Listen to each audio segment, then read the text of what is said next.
Good evening and welcome to the New York Symposium with Diane Sare. I'm Diane Sare, LaRouche independent candidate for U.S. Senate, challenging Chuck Schumer in 2022. And we have actually a special evening, a very important one, where we are going to be celebrating the person and the poetry of the Scottish poet Robert Burns. It is also, and Burns Day is January 25th. He was born in 1759, the same year as the great German poet Friedrich Schiller.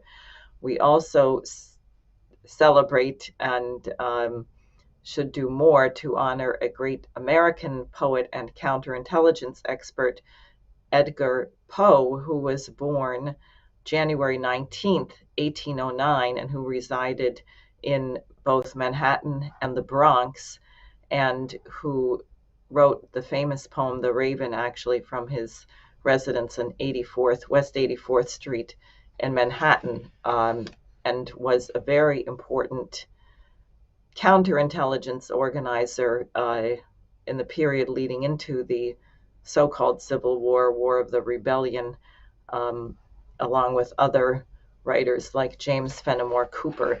But what is this connection? And we'll be hearing more from my speakers. So I wanted to give you a bit of a strategic overview and then come back to this question: why am I placing such an emphasis on poetry and music in this campaign? And of course, the song you just heard was composed by Robert Schumann, but to a poem also by Robert Burns. So where we stand right now is exactly the time that Lyndon LaRouche warned of, actually starting with his economic forecasts in the 1950s, when he said that if it took you longer to pay off an auto loan than the life of the automobile, that there was something very wrong with the economy. We were headed for a collapse, because it meant that the emphasis was on the financial aspect as opposed to the physical aspect, which is, of course, what sustains human life. We can't eat money, after all. It doesn't serve any purpose except a form of credit. So you need those things that actually contribute to the transformation of our environment, which allow us to become more productive. So he was warning already in the 50s of the dangers of a post-industrial economy. He warned in the 60s of the rock, drug, sex counterculture.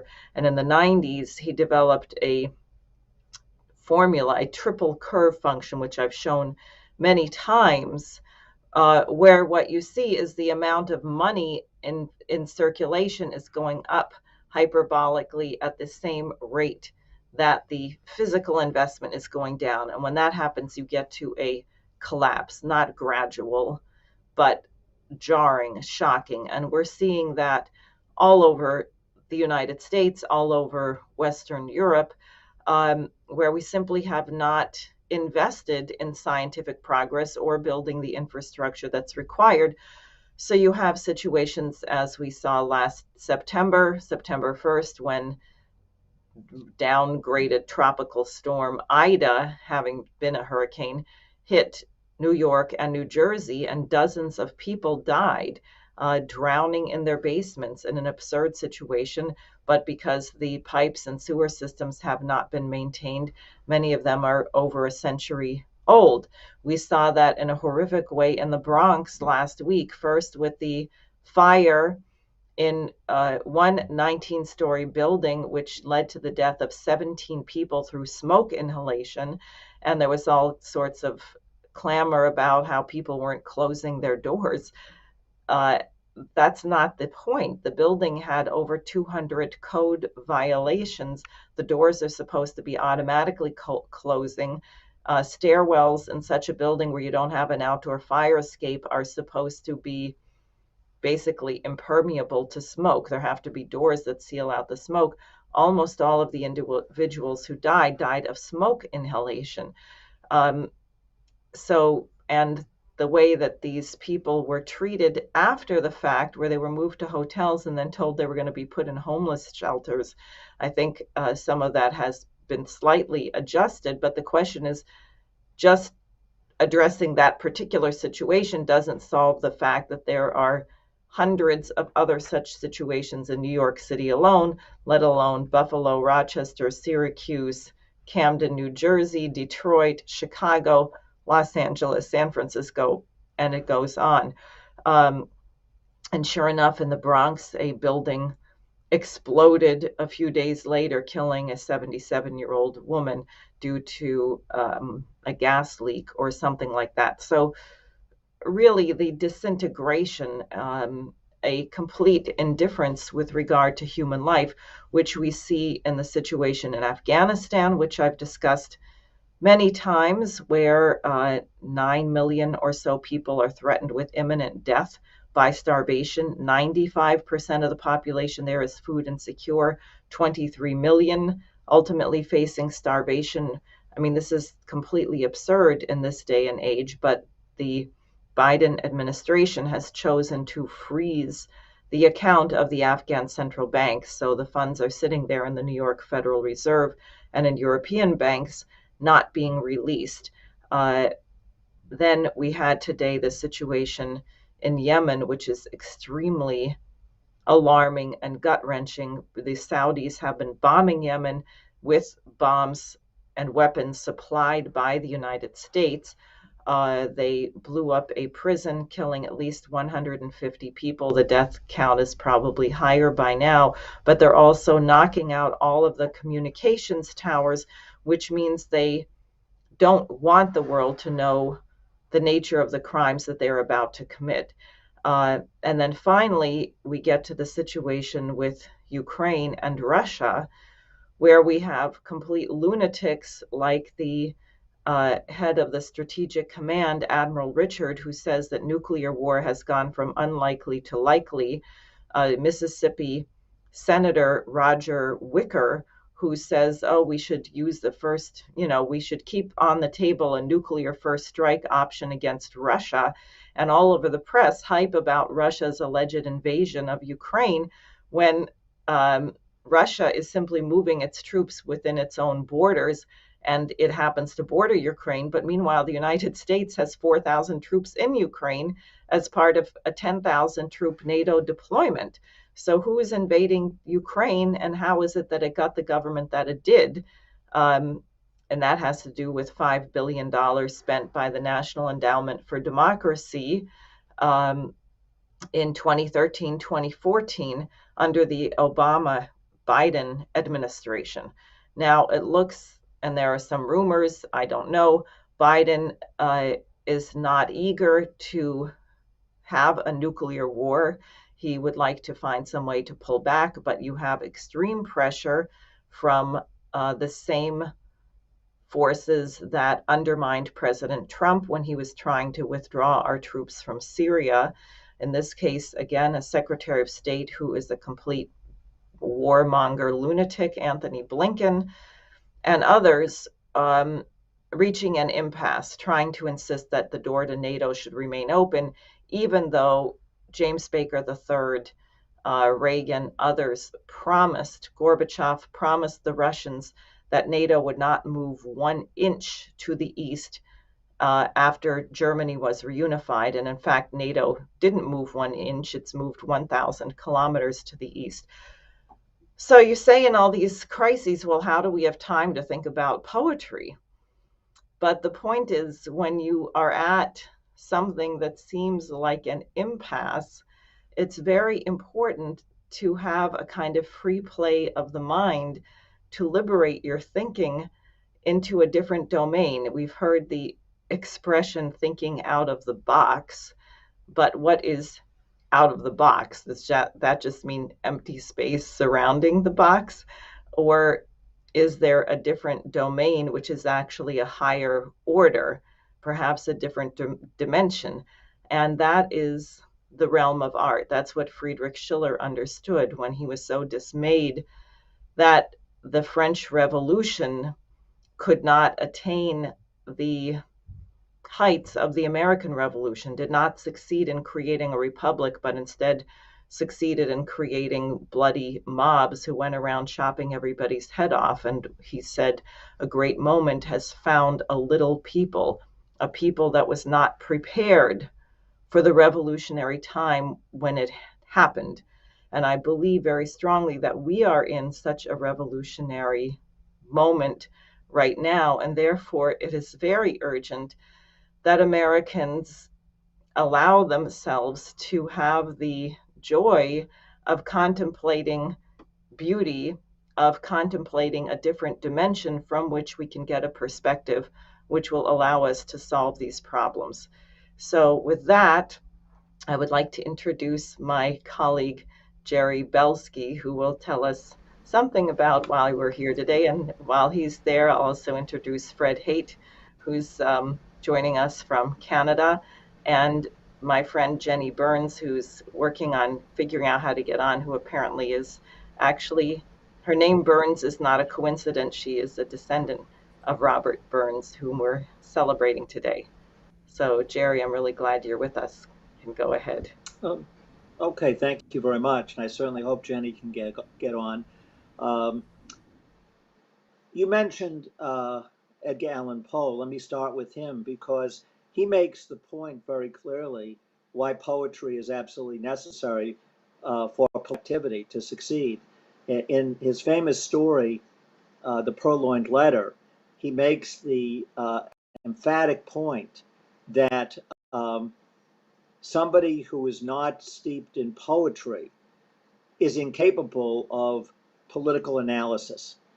In fact, his protagonist is the evil um, uh, minister. Is able to outthink the prefect of police who's trying to discover the blackmail letter where it was hidden, because he assumes that everybody thinks one way and that this person would hide something in the normal way that everybody else would.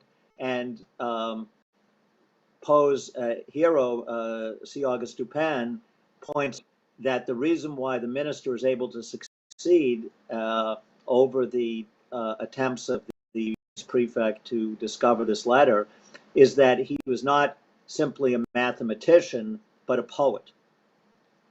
And he was able to use his imagination to go beyond the way most people would think.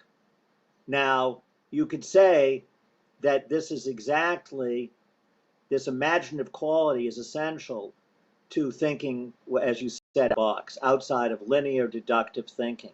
And in the case of what we're going to look at right now is the connection between Robert Burns and also William Shakespeare and our greatest statesman, Abraham Lincoln, who was aesthetically educated, you could say, in his political activity to save the Union and create a new birth of freedom, as he put it in his Gettysburg Address. He was educated by Robert Burns and William Shakespeare. And we're going to focus right now on Robert Burns.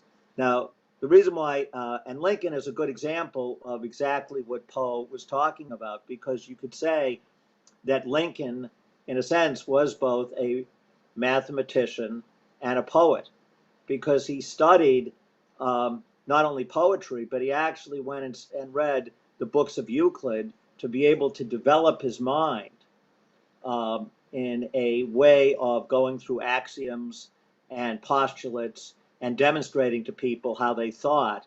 But at the same time, he was actually studying poetry, especially Robert Burns. And in fact, Lincoln, this actually accounted for his ability, as I'm going to demonstrate, to ideas and elevate people in the political battles that he was leading. The connection between Lincoln and Burns was really very direct because, number one, both were fighting against the British system. Burns directly in Scotland against the oppression of Scotland by the British Empire. And in America, the economic crises that we were facing after the American Revolution, after the assassination of Hamilton, was due directly to the imposition of British policies. And Lincoln, who identified most directly with the concept of the Declaration of Independence, this is what America was the idea that all men are created equal and are capable of developing their minds. He had a direct connection and a direct identification with Burns because Lincoln was virtually self-educated. He had maybe 2 years of schooling. He said he went to a school where people just recited things simultaneously. They learned nothing. He almost had no education in terms of an actual formal education, but he was reading, always studying. And as a young man, perhaps 18 or 19, he came across a book of Robert Burns and started studying it. And he studied Burns his entire life. You could see whether he directly identified with Burns because both Lincoln and Burns were born into extremely poor families. And yet they elevated themselves. They were from the people, but they elevated themselves to be able to lead the people. So Lincoln, at a very early age as a teenager, started studying Burns, started reciting Burns. I would say, and he very much identified with the Declaration, the Constitution. He read those documents. He was constantly reading. But it was when Lincoln, who actually said later in his life, when he became a politically important figure on the stage of history in the late 1850s, as he began running for president, he actually said that he identified himself as a slave because he was virtually an indentured servant to his father, the way the laws were set up at the time. And this is when he encountered Burns, who was also working in backbreaking labor while he was writing poetry. But Lincoln was forced to give all of his wages to his father, who was also a very poor farmer, and he did all sorts of work. And this is when he encountered Burns. He began studying Burns, but when he began to seriously study Burns, when he became 21, and at that point he was to work on his own, and he moved to Illinois, and he encountered a Scottish American frontiersman named Jack Kelso. A lot is unknown about his history, but it's actually assumed that his family, if he was born in Scotland, his family came over, and he emigrated.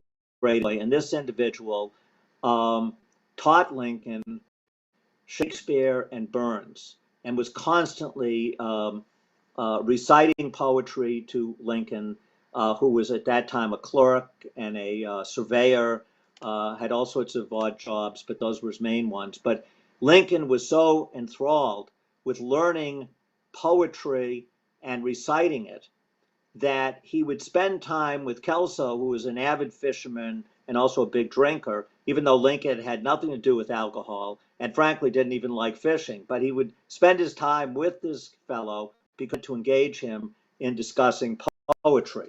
And all the people who later testified, after Lincoln's assassination, there were many people who were sought by reporters and authors who went through Lincoln's life and said, for example, that Lincoln's cousin said that Lincoln, after he first read Burns, he started to write poetry himself. Other Indiana settlers said that,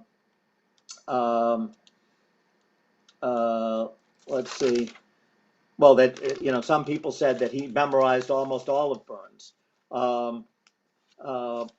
One individual said that he studied Burns, and he also studied. He knew all of Burns by heart.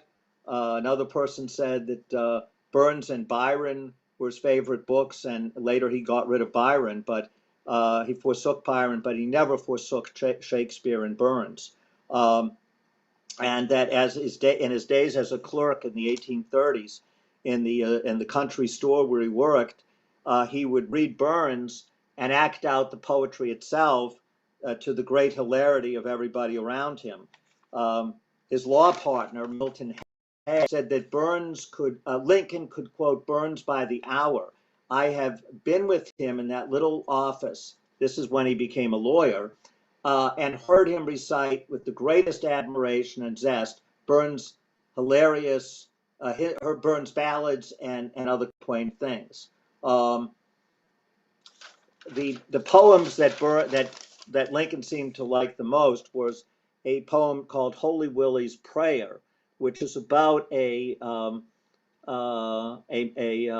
supposed righteous, you might say self-righteous Calvinist who was calling on God, his opponent in the church, and bring down wrath against him, and please destroy him, but save me.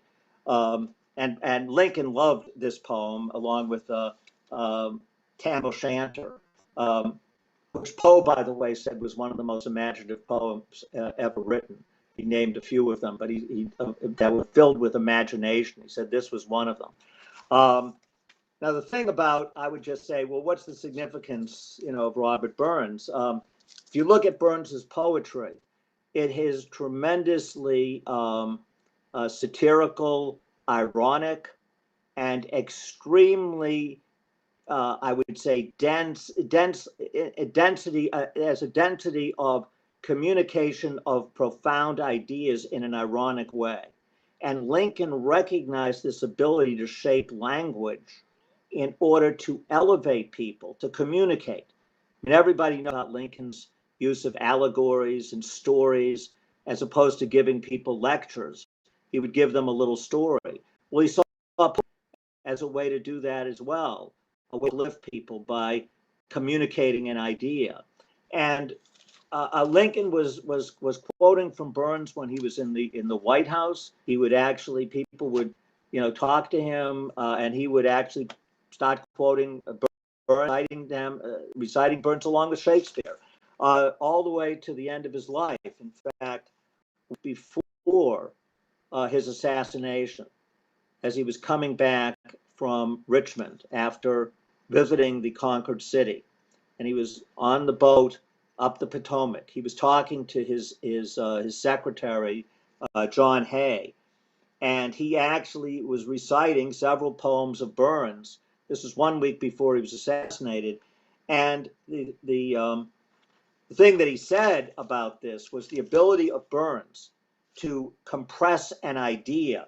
He said that Burns quoted a famous poem where Burns was praising one of his patrons who helped him write, actually find the second edition of his poetry, James Earl of Glencairn, James Earl of Glencairn, who died very young, who was one of his patrons. And Lincoln quoted the last verse of this poem about, it's a lament by Burns, by a bard, but it's Burns, of James Earl of Glencairn. And this is what Lincoln told John Hay on this trip up the Potomac. He said, the bridegroom may forget the bride, made his wedded wife yestreen. The monarch may forget the crown that on his head an hour has been. The mother may forget the child that smiles so sweetly on her knee. But I'll remember thee, Glencairn, and all that thou hast done for me. And Lincoln reversed and turned to Hay and said that Burns never touched sentiment without causing it, without making it come to its ultimate expression and leaving nothing further to be said. So he learned from Burns's poetry, as well as from Shakespeare, obviously, but these were his two favorite authors. But he learned how to compress ideas and then impress them on people's minds in the most poetical and compact and vivid, imaginative way. Now, if you look at this concept of compressing an idea, you just take the Gettysburg Address. This is 2 minutes. The main speaker at the Gettysburg celebration, as people may know, was a famous orator, Edward Everett, who spoke for 2 hours. He was the main speaker. He was a classical author, professor of Greek. He was a leading political figure, one of the founders of the Republican Party, and had been governor of Massachusetts for 4 terms. And so he gave the main speech, speaking for 2 hours about the significance of Gettysburg historically, how he compared it to the Greeks fighting the Persians. And Lincoln got up and took the concept of what happened in Gettysburg in 2 minutes. People know what he said, but he took vivid images and simply impressed them on people in a way that, unless he had studied poetry, he would have been incapable of condensing. And in fact, Everett wrote a letter to Lincoln the day after and said, basically, I wish that I hope that I had achieved something in my 2 hours that you had achieved in 2 minutes. Because he was so impressed with Lincoln's ability to do this. But if you look at that speech, as people know, 77 years ago, our fathers brought forth upon this continent a new nation, conceived in liberty, dedicated to the proposition that all men are created equal. So he's able to compress this idea of what is America. And then he was able to, at the end, when he says that we are met here on a great battlefield of the war, we have come to dedicate a portion of it. And he says, but in a larger sense, we cannot dedicate, we cannot consecrate, we cannot hallow this ground. The brave men living and dead who struggled here have consecrated it far above our poor power to add or detract. But what can we do?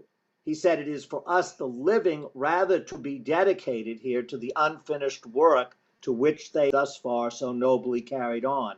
It is rather for us to be here dedicated to the great task remaining before us, that from these honored dead we take increased devotion to that cause for which they gave the last full measure of devotion, that we here resolve that these dead shall not have died in vain, that this nation shall have a new birth of freedom, and that this government of the people, by the people, for the people, shall not perish from this earth.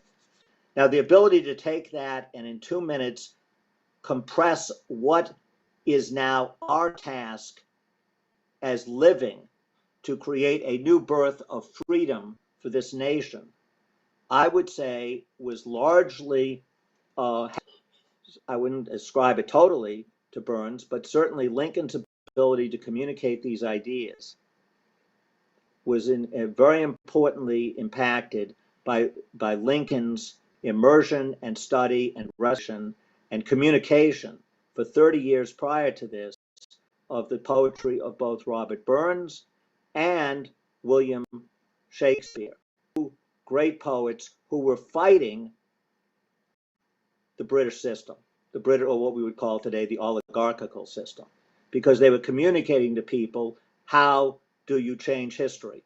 In different ways, of course.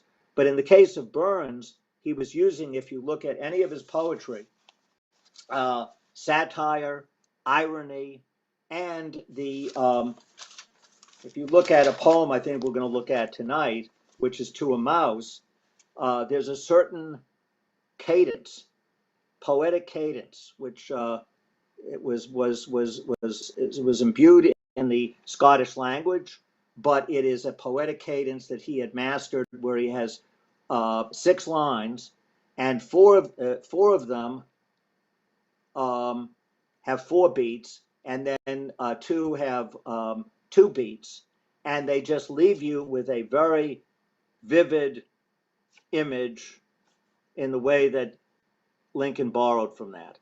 So I would just end by saying that Lincoln took this irony, this poetic compression in all of his work. In fact, just one final sort of ironic way of putting this was when Lincoln was fighting for the American system, which is very much relevant to what we're fighting today, this question in the Bronx of building infrastructure. The entire fight in the 1830s, when Lincoln was studying Burns, his entire political fight was building the system of infrastructure, of canals, of water projects, of railroads. This was what he was fighting for. And while he was fighting for this, friends of his, with him involved in this, formed a poetical society where they would discuss poetry. This is at the same time that he's fighting for the American system. And they would discuss poetry, they would write poetry.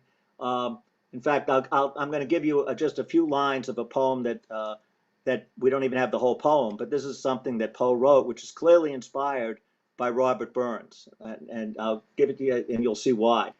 This is just a few lines he wrote.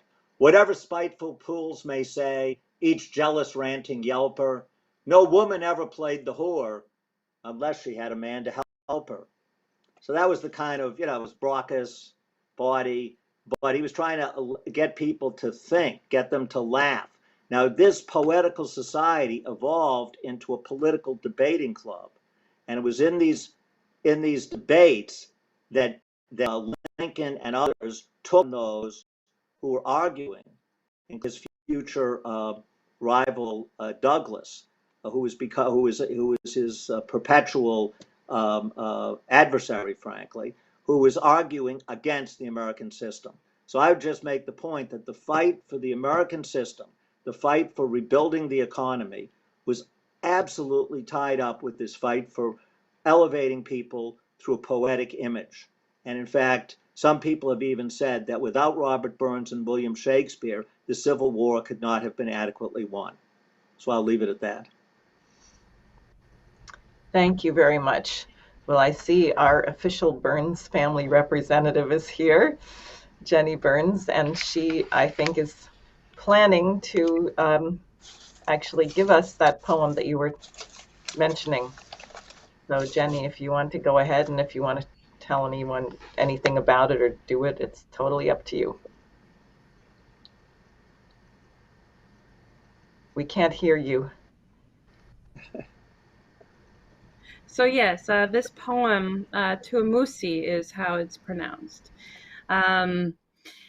is actually the first poem Mark Kelney, who is a Burns expert and worked very heavily on the freeing of the Scottish people from the British Empire, basically reuniting the tradition of true freedom that the Scottish had always had and always fought for, which that's why Robbie Burns is known as the poet of freedom. No, liberty, sorry, poet of liberty, because he fought for the liberation of the Scottish people that had been tormented for centuries by the British, and a lot of the Scottish people enslaved. And so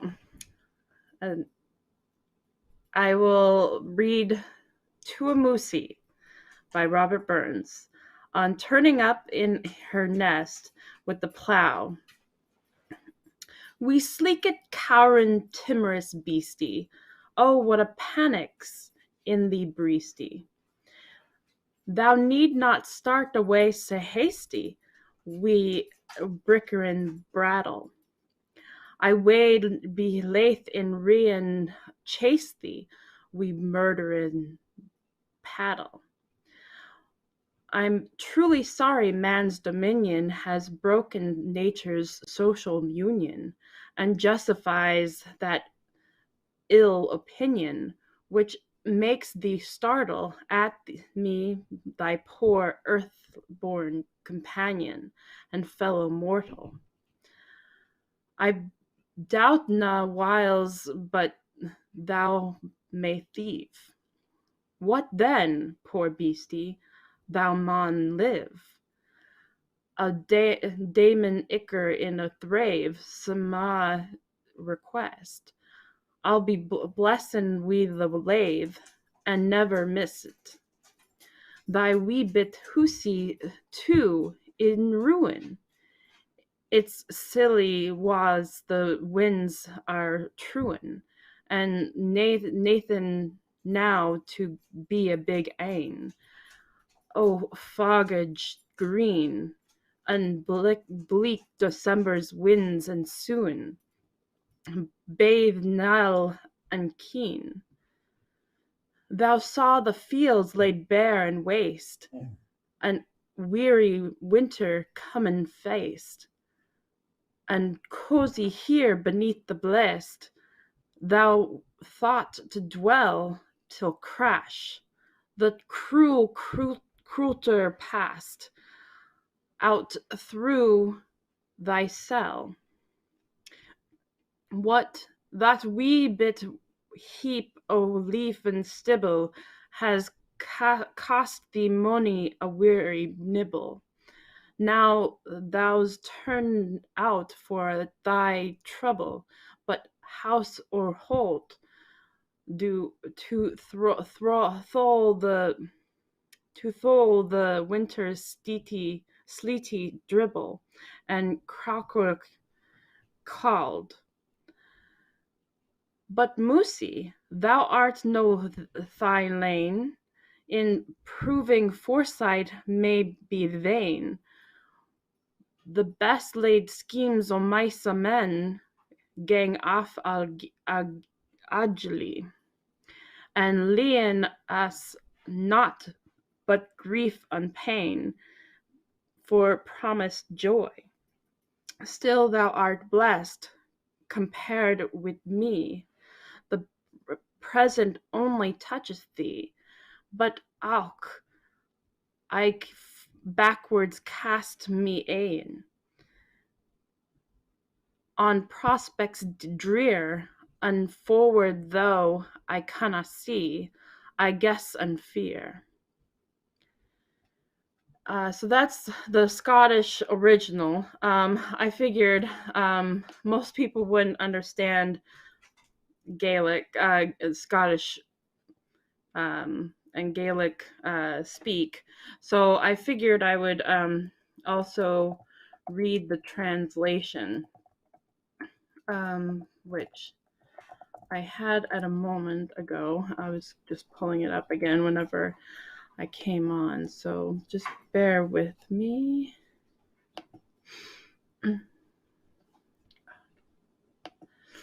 Okay. For generations, the family recipes at Carrabba's Italian Grill have been bringing people together, from the sweet smell of our scratch-made sauce to our rich layers of lasagna. With love leads to tables filled with laughter. Dine with us or order out at carrabbas.com. I don't know why it's not. Oh, there it goes. To a Mouse. Nope. By Robert Burns. Okay. To a Moosey. Sleek, tiny, timorous, cowering beast. Why's such panic in your breast? Why dash away so quick, so rash, in a frenzy flash, when I would be loath to run after you with a murderous plow staff?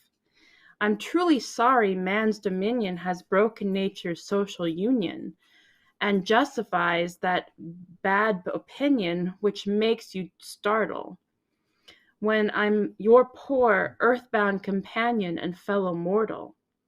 I have no doubt you sometimes thieve. What of it, friend? You too must live.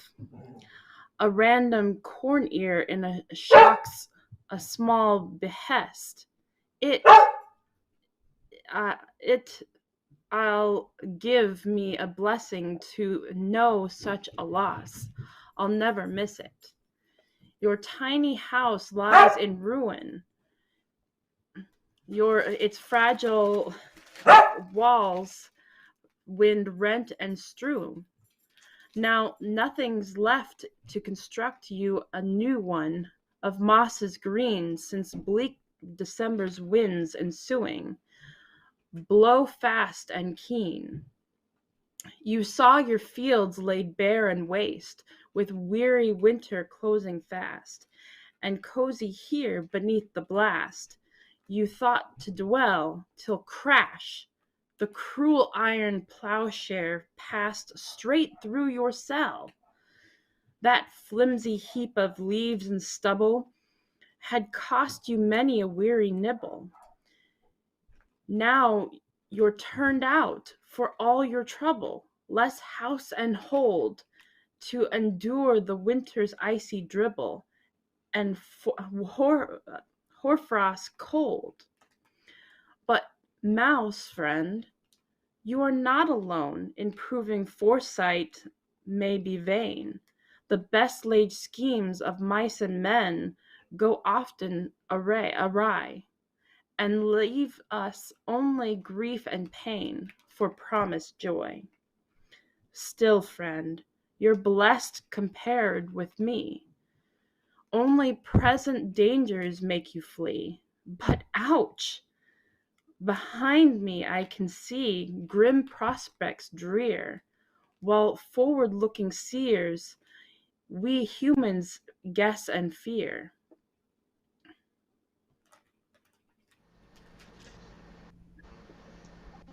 Thank you. We can talk more about that in the questions. Now what I'd like to do is go to Nancy Geis, who has another Burns poem for us. And all of these have a great deal for us to reflect on ourselves. Do we have Nancy? To a Louse on Seeing One on a Lady's Bonnet at Church by Robbie Burns. Ha! Where are you gone, you crawling fairly? Your impudence protects you sairly. Can I say but ye strunt rarely o'er gauze and lace? Though faith, I fear ye dine but sparely on sic a place. Ye ugly, creeping, blasted one, detested, shunned by sant and sinner, how dare ye set your fit upon her, sae fine a lady? Gae somewhere else and seek your dinner on some poor body. Swith, in some beggar's haffet squattle, there ye may creep and crawl and sprattle wi' ither kindred, jumping cattle in shoals and nations, where horn nor bane ne'er daur unsettle your thick plantations. Now hold you there. Ye're out of sight, below the fat rows snug and tight. Nah, faith ye yet, ye'll no be right till ye've got on it, the very topmost, towering height o' Mrs. Bonnet. My sooth, right above ye set your nose out as plump and grey as any grosset. Oh, for some rank mercurio roset or fell red smedum, I'd gie ye sic a hearty dose o't wad dress your drodum. I wouldn't have been surprised to spy on an auld wife's flannen tie or ibling some bit dirty boy on swiley coat. But Mrs. Fye Lunardi, fie, how dare ye do it? Oh, Jenny, dinna toss your heed and set your beauties abreed. Ye little ken what cursed speed the blasties makin. They winks and finger ends I dread are notice takin.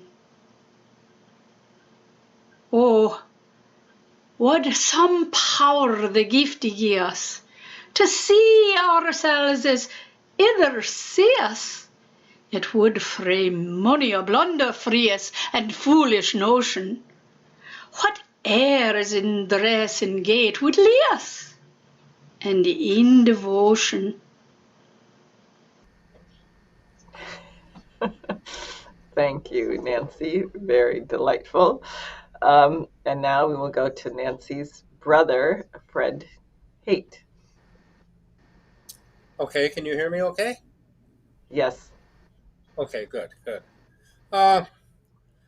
You know, Robert Burns is the most popular poet in the entire world, by a long shot. Robert Burns dinners take place on his birthday all over the world, including large numbers of them in China and Russia. And I think, unfortunately, they're often very banal, centering on eating haggis, drinking a lot of scotch, bagpipes, etc., and really focusing on him as a Scottish poet, the Scottish national poet. And I think we really ought to be making a point. Don't take the fun out of it, but every Robert Burns dinner in the world could be a really important experience if it was used to communicate some of the ideas that we're hearing here tonight about who this man really was. I was asked to speak about Robert Burns and the American Revolution, and I will, but Burns, his heart beat with a passion for freedom, like Schiller's, like Beethoven's, everywhere, all over the world. And he heartily endorsed many revolutionary tendencies that were going on in different parts. The American Revolution,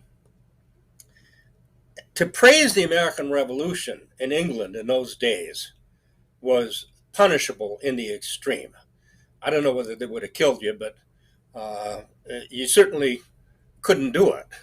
And for that reason, in Burns' early writings, there are not a whole lot of direct mentions of the American Revolution. But in 1794, he did something extraordinary. He published an ode for General Washington's birthday. Washington was president at the time. The United States had only been recognized as an independent country for less than a decade.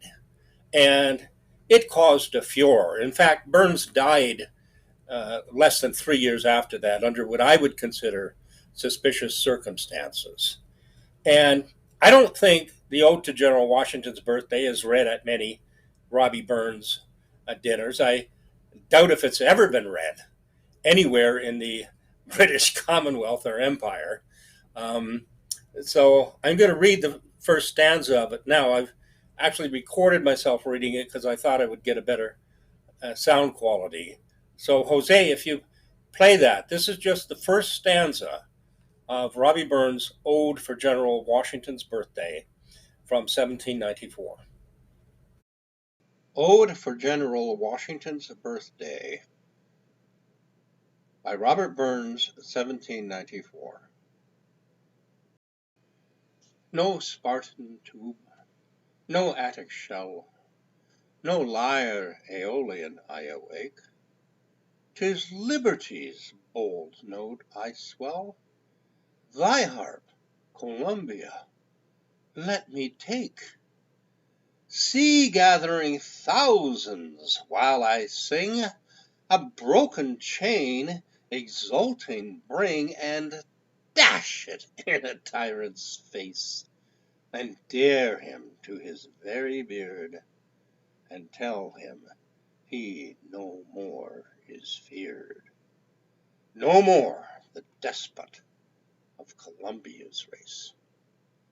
A tyrant's proudest insults braved, they shout a people freed, they hail an empire saved. Where is man's godlike form? Where is that brow erect and bold? That eye that can unmoved behold the wildest rage, the loudest storm that e'er created fury dared to raise?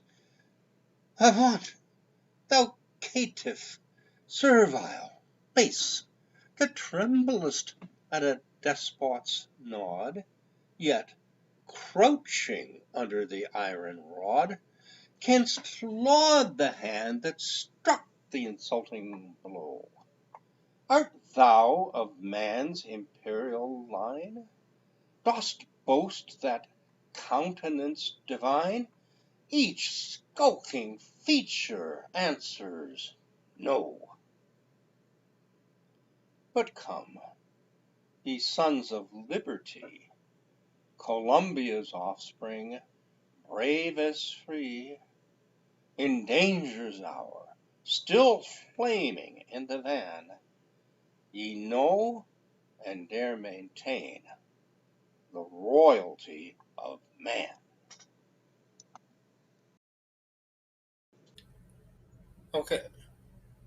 Okay, that's just the first stanza, but it's very outspoken and very straightforward in a way that in Britain of those days would have been considered practically treasonous. They certainly were not used to American independence at that point.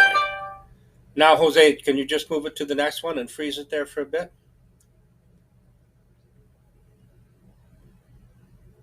Yeah. One of Burns' major undertakings was songs. A fellow named James Johnson in 1786 began what he called the Scottish Musical Museum. And he gathered folk songs, including melodies from all over Scotland. And Robbie Burns was enthusiastic. He joined the project, wrote a lot of the songs himself, took up editing of them, so that by the final version, 6 volumes large of that was finished in 1796. There were over 600 songs, and a good 1/3 of them were written by Burns.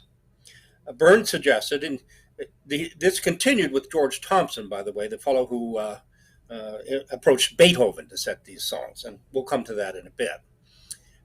Burns also suggested, why not set Irish songs? And that in itself indicates how international his outlook was, because Scottish and Irish patriots were not always known to defend each other. But Burns took a lot of Irish songs, and what he did with a lot of them was very unusual. And a lot of them, he didn't have words, he just had a melody. So he found the right words to fit the melody. And he said, in order to do that, I have to sing these with extreme passion, not just rattle them off, but sing them with extreme passion so that the idea of what the words should be comes to me. Dean Andromedus has been informing us recently of how the Irish poet Thomas Moore took exactly the same approach.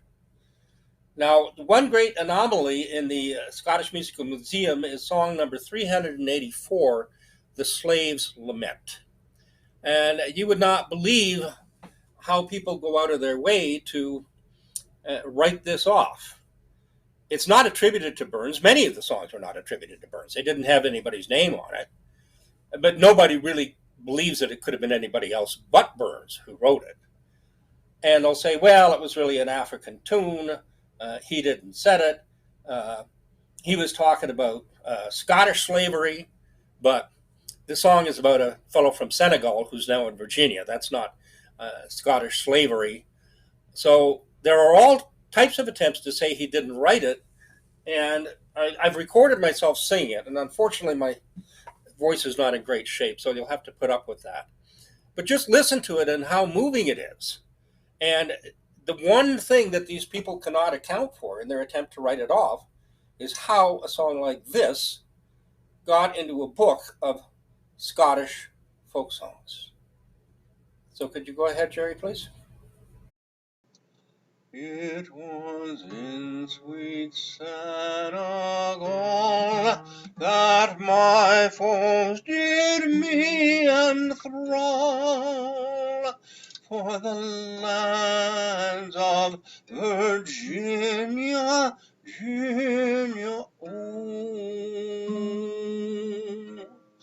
torn from that lovely shore, and must never see it more. And alas, I am weary, weary, oh, torn from that lovely shore, and must never see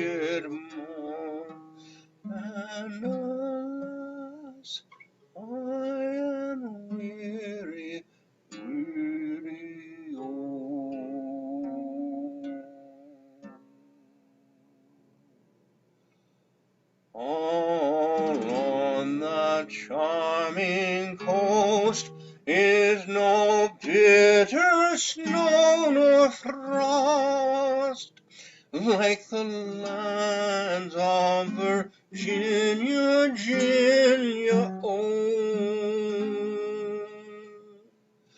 Their streams forever flow, and the flowers ever blow, and alas, I am weary, weary, oh. Their streams forever flow, and their flowers forever blow, and alas, I am weary, weary, oh.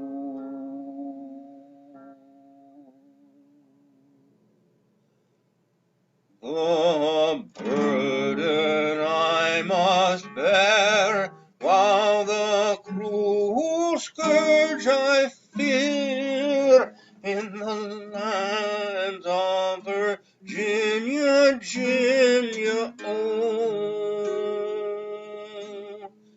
And I think on friends most dear, with a bitter, bitter tear, and alas, I am weary, weary, oh.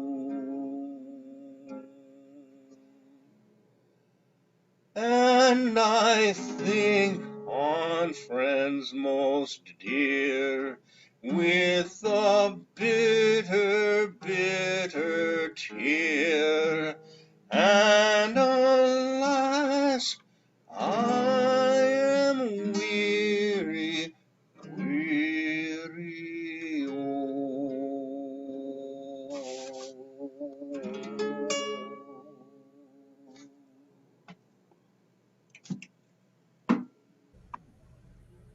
Okay, you can all hear how Scottish that is. I doubt if that one has very often been sung at a Robbie Burns dinner either, and it should be. Now, just one last thing on this. After this work with James Johnson on the Scottish National Museum, Burns collaborated with George Thompson, who wanted classical settings of the Irish and Scottish folk songs. And Johnson worked with Haydn. He also worked with Beethoven. Unfortunately, Burns could not have known Beethoven because Burns died in, I think, 1897, and Beethoven's first published works were only published 2 years before that. But they would have loved each other if they'd met because they were kindred spirits. Beethoven was so connected to this project. Some people say, oh, it was the money, he was getting money for it. No. He went out of his way because during the Napoleonic Wars, you could not just send music from Austria to Scotland. He sometimes made 2 or 3 different packages of them, sent them through circuitous routes, had smugglers take them over the ocean, and in one case, they arrived 2 years after he sent it. And Beethoven was committed to this cause, kept up with it through his life. So, Jerry was talking about the idea of poetry to communicate things in a condensed way, and song is part of that. And Burns, Beethoven, and many others saw this idea of setting national music as something important to that. And that's about it. That's what I wanted to say. Thank you. Well, thank you very much. Now, I hate to really say anything because the poetry and the Gettysburg Address by Lincoln are so beautiful that I feel like our speech is really ugly. And I think that may be part of the reason why we're in the crisis that we are today. But let me just ask Jerry, any thoughts on what or anything you want to add?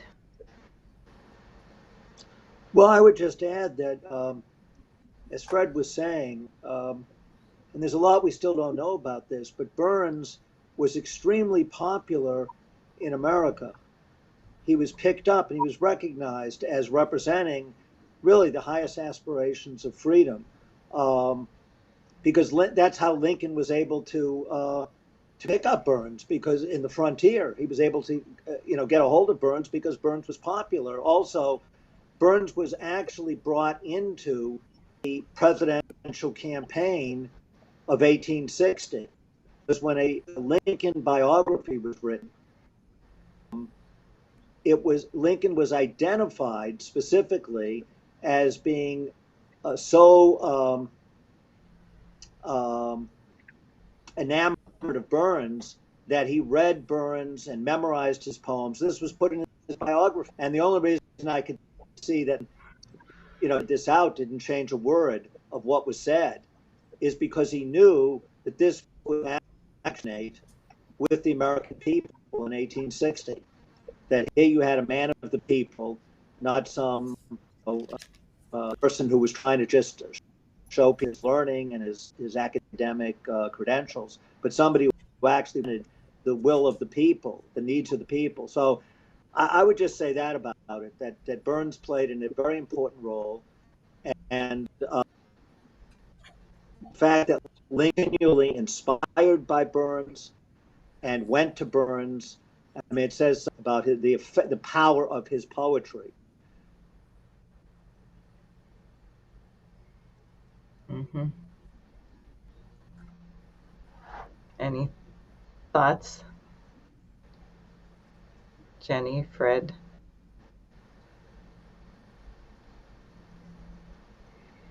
I was thinking of the role of Schiller when the Berlin Wall came down, because that's the other question of poetry and music, because it elevates one's identity. That is, the spirit of human beings, the soul of human beings is something beyond what happens to us physically, and you have to be there to have courage to face what might be thrown at you. In the case of the Berlin Wall, the people who went out on November 9th, I guess, 89, didn't know what was going to become of them. They thought they could just as well be mowed down by tanks, and they weren't out there with guns. And I understand in the theaters prior to that, the plays of William Tell had been overflowing, and people would be reciting the Rutli Oath with everybody in the audience. Just like in Italy, Verdi's Va Pensiero was the anthem, and everybody knew it.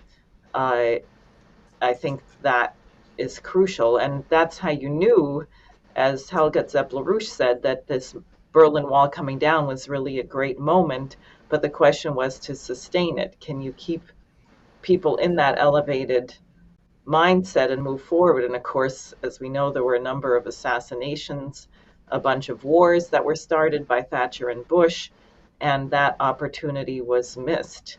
But I believe very strongly, if we're going to rise to the challenge before us in the United States, we're going to have to reconnect ourselves to some of these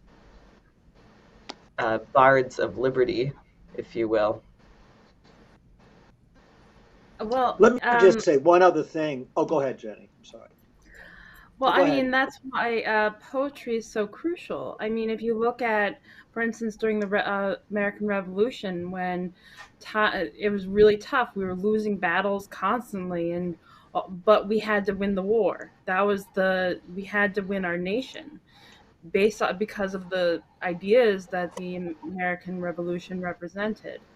And the soldiers, they carried with them poetry to keep their souls strong and their ideas firm and their faith firm that we can win this.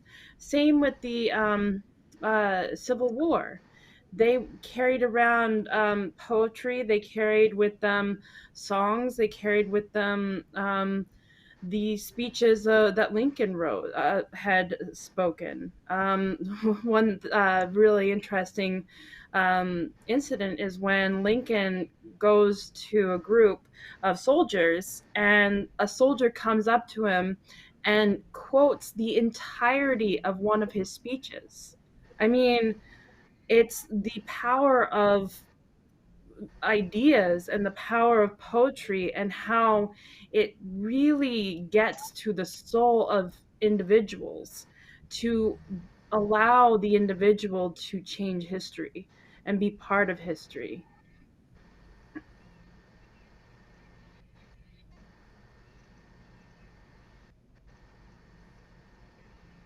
Absolutely. I was just going to say one thing about the poem that you had recited to a moosie or to a mouse, which is I know that last year when we did our Burns dinner or Burns celebration, Rick Sanders had pointed out that Burns was not just talking about a mouse.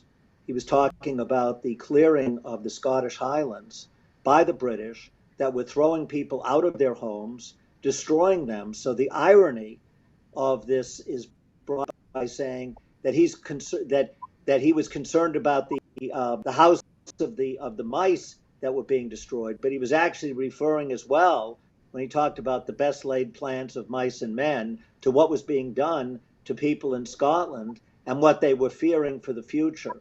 And people had to know that he wasn't just talking about mice. Mm-hmm. They definitely knew that they were talking about the people, that he was talking about the people, and what the rights of man are. That every man, woman, and child should have as the base home, food, and the ability to be creative and make discoveries and continue bringing forth the ideas necessary to make sure that our posterity live better than we do. And I mean, I really do.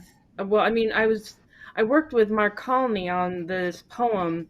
It was, like I mentioned, it was the first poem that Mark Colney worked on with me. And he really helped to understand how, this poem actually represents and talks about how human beings have the right to live at a higher standard of living. Human beings, that's the baseline, and to make it so that we can have the something to build off of, and to create geniuses, to create poets, to create artists, to create real philosophers that are basing, real philosophers, and so on and so forth. I mean, humanity has to we have to understand that humanity has to live and aspire from a base where you do have housing. Everyone has a home to live in, and everybody has food. Everybody has the ability to have education. I mean, that is the baseline, and we create and that allows us to have the ability to be creative, to have geniuses, to have a real society. I think we can ask Jose, who's here, about that poem. That should be an anthem for the Bronx, the people of the Bronx. Maybe someone can set it to music. What do you think, Jose? Well, I'm not a poet or a musician, so I would refer to the experts on that. Well, that's the whole point. We need more poets and musicians. And I also disagree. Your conversation with Kamala Harris was very poetic. This well, thank you. That's poetry in action. Poetry in action. Go ahead. May I add one? Yeah, I'm very glad that you mentioned Willem Tell, because when people are reciting the Ruotli Oath, as you said, they're not reciting the original Rutli Oath. They're reciting Schiller. Because Schiller took that. They didn't know the Declaration of Independence back in 1291. Schiller added that into it. And I think he was very deliberate about putting something from the American Revolution into this fight, because he wrote it right as the Napoleonic Wars were breaking out. And it actually happens that the people who fought for the Swiss Constitution to be based on the American Constitution were fans of Beethoven and Schiller. A fellow named Georg Kellner, who actually organized the Swiss Constitution to be modeled on the U.S. Constitution, which it was, also built the Schiller Stone as a monument to Schiller right beneath the Rutli Plain on Lake Lucerne. And so that remained very strong. I mean, it had an impact all over the world, but it remained very strong with the Swiss people. And I'll just add one thing to it, which is that it's often said that Hitler had no plan to invade Switzerland during World War II. It's not true. He had a massive plan to invade it because he could not stand the idea of any German-speaking part of Europe not being part of the Reich.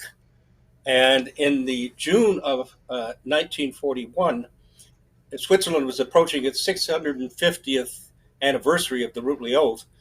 Wilhelm Tell was being played all over the place. The Rutli Oath was being recited all over the place. And Hitler, who had previously quoted Wilhelm Tell in Mein Kampf, banned the play. About 3 months before Swiss National Day, he banned the play. So poets like Schiller and Burns really are the unacknowledged legislators of mankind. Yes, exactly. And someone writes in, didn't Beethoven set the Rutli Oath? And I mean, not the Rutli Oath, Auld Lang Syne that people sing. We can thank Beethoven and Robbie Burns. So I think we should wrap up. I bet everyone listening wants to run and look up a bunch of these poems. I know I do. I would encourage everybody who's listening, spend some time with poetry. We all need to. We need to become better at addressing our fellow human beings in beautiful language. Now, that being said, I would, on this war danger, which is very, very real, I would like to strongly urge people tomorrow, Saturday at 2 p.m., at the schillerinstitute.com and also on the LaRouche organization, there will be a very important conference entitled, Can War with Russia Still Be Averted? And I can tell you some high-level speakers will be joining the panel there. Helga Zepp-LaRouche will be speaking, experts in U.S.-Russian affairs. I think that's quite urgent. And I also would like to let people know that the new issue of the New Federalist is available. The lead article is on the nuclear war threat, and you can find that on my website. And I would also encourage everybody listening, if you have not yet given your $2,900 legal limit to the Sare for Senate campaign, make a donation today and help so we can print and get this out. But thank you, everybody, for joining me. And I'll see everybody next Friday.